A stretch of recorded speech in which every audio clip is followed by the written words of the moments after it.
ازيكم يا حلوين؟ النهارده هنتكلم على ايه؟ عن البابلز. الناس اللي هي بتشتغل شغل هاند ميد، طبعا البابلز لا غنى عنه، ده حاجة اساسية عشان نقدر نغلف الاوردر بتاعنا.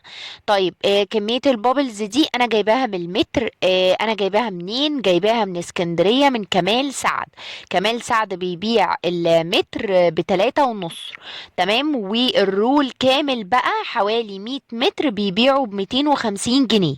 فانا طبعا ما كانش معايا امكانيه ان انا اشتري رول كامل، وكان صعب بالنسبه لي الشيله وكده، فجبت 23 متر، عملوا حوالي 80 جنيه.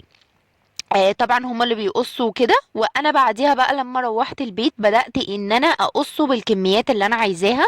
طبعا انت بتشوفي الاوردر بتاعك مثلا كبير او صغير، ايه بالظبط الكمية بتاعته، فبنبدأ نقص على حسب التغليف بتاعنا. فانا بقصه على 3 احجام: حجم كبير قوي، وحجم متوسط، وحجم صغير. وطبعا بقسمه من هنا من نصين لاني بيكون كله شابك في بعضه، فبقسمه نصين الاول، وبعد كده ابدا اقسم بالطول وبالعرض.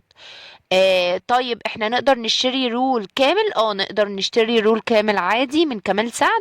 ده لو احنا هنطلب اونلاين يبقى لازم نشتري رول كامل. عايزه اقول لكم ان كمال سعد عنده توصيل ديليفري عادي لاي مكان، بس ساعتها هيشرط عليكم ان انتوا لازم تشتروا رول كامل، مش بيبيع بالمتر. ولكن انت لما بتروحي، او انت لما بتروح المكان نفسه، تقدر تشتري كمية الامتار اللي انت عايزها. فانا عشان كده بفضل اروح عشان اشتري الامتار اللي انا عايزاها. كمان عايزه اقول لكم نوع البابلز ده اللي هو الكور صغيره، ونصيحه ما تجيبوش الكور الكبيره لاني مش بيغلف خالص كويس. بجد التغليف بيكون فيه فراغات كتير. يا رب اكون فدتكم، استنوا الفيديو جاي. باي باي.